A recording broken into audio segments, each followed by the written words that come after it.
ప్రభునందు ప్రియమైన శ్రోతలకు వందనములు. ఈ పోడ్కాస్ట్ కార్యక్రమం నాకు స్వాగతం. మీ అందరి కొరకు ఈ కార్యక్రమమును ప్రసారం చేయుచున్నాం. విని దైవాశీస్సులు పొందుకోగలరు. దానియేలు జీవిత పాఠాల్లో 2వ భాగానికి మీ అందరికీ తిరిగి స్వాగతం. నేటి రోజుల్లో మనం తరచుగా చూసే ఒక ట్రెండ్ ఏంటంటే, అందరిలో స్పెషల్గా ఉండటం కంటే అందరితో కలిసిపోవడం, ఫిట్టింగ్ ఇన్ కోసమే ఎక్కువ ఆరాటపడుతుంటాం. స్నేహితుల గుంపులో మనల్ని దూరం పెడతారేమో అని, మనకు పాపులారిటీ తగ్గుతుందేమో అని చాలా విషయాల్లో మనం కాంప్రమైజ్ పడిపోతుంటాం. వారానికి ఒక్కరోజే కదా, ఈ ఒక్క అబద్ధం చెప్తే ఏమవుతుంది అని మన పరిశుద్ధతను తాకట్టు పెడుతుంటాం. కానీ దేవుని దృష్టిలో పాపులారిటీ కంటే ప్యూరిటీ, హోలీనెస్ ముఖ్యం. ఈ రోజు దానియేలు మరియు అతని స్నేహితులు తమ పరిశుద్ధత కోసం లోకపు ఆఫర్లను ఎలా తిరస్కరించారో తెలుసుకుందాం. దానియేలుకు బాబిలోను రాజభవనంలో రాజభోజనం పెట్టబడింది. అది ఎంతో రుచికరమైనది, ఎంతో విలువైనది. ఏ బానిసకైనా అది ఒక పెద్ద అదృష్టం. కానీ దానియేలుకు ఒక విషయం తెలుసు, ఆ భోజనం వెనుక అపవిత్రత ఉంది. రాజు ఇచ్చే ఆ హంగులు, ఆర్భాటాలు తనను దేవునికి దూరం చేస్తాయని గ్రహించాడు. అతను కేవలం శాకాహారము, నీళ్లు మాత్రమే ఇవ్వమని అధికారులను కోరుతూ ఒక ఛాలెంజ్ చేశాడు. నీ దాసులమైన మమ్మును 10 దినముల వరకు శోధించుము, మాకు భుజించుటకు శాకాధాన్యములను, త్రాగుటకు నీళ్లను ఇప్పించుము అన్నాడు. దానియేలుకు తన దేవుని మీద నమ్మకముంది. లోకం ఇచ్చే షార్ట్ కట్ విజయాల కంటే దేవుని మార్గంలో వచ్చే కష్టమే మేలని అతను నమ్మాడు. మిత్రమా, ఈరోజు మనం ఎక్కడ రాజీ పడుతున్నాం?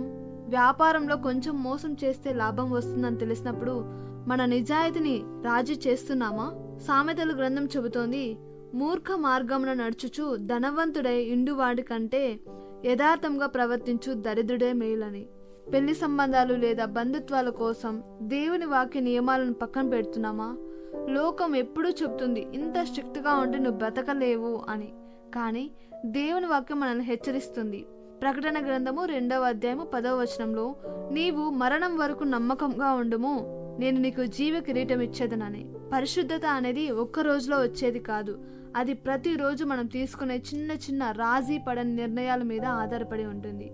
10 రోజుల తర్వాత చూస్తే, రాజభోజనము భుజించు యవ్వనస్తులందరి ముఖముల కంటే వారి ముఖములు బహు సౌందర్యముగాను కలగాను కనబడెను అని దానియేలు గ్రంథం 1వ అధ్యాయం 15వ వచనంలో సెలవిస్తుంది.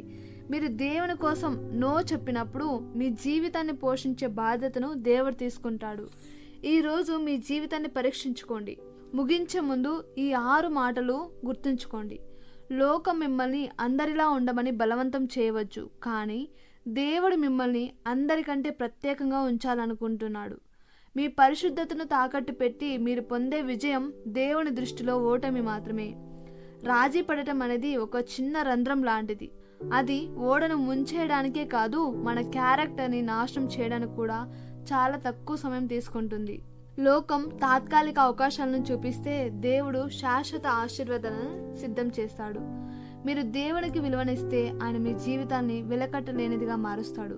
ఈరోజు మీరు చెప్పే నో అనే పదం రేపు 10 మందికి ధైర్యాన్నిచ్చే సాక్ష్యంగా మారబోతుంది. అందుకే మత్తయి సువార్తలో అంటారు, మనుషులు మీ సత్క్రియలను చూచి పరలోకమందున్న మీ తండ్రిని మహిమపరిచినట్లు మీ వెలుగును ప్రకాశింపనీయడి అని. కాబట్టి నమ్మకంగా ఉండండి. దేవునికి నమ్మకంగా ఉంటే ఆయన ఆశీర్వాదం ఎల్లప్పుడూ తోడుగా ఉంటుంది. God bless you.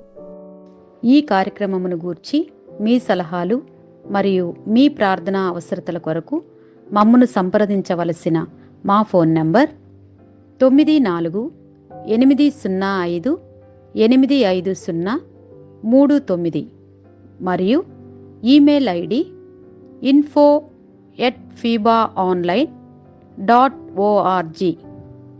మా ఫోన్ నంబర్ మరొకసారి 9480585039. Email ID info@fibaonline.org.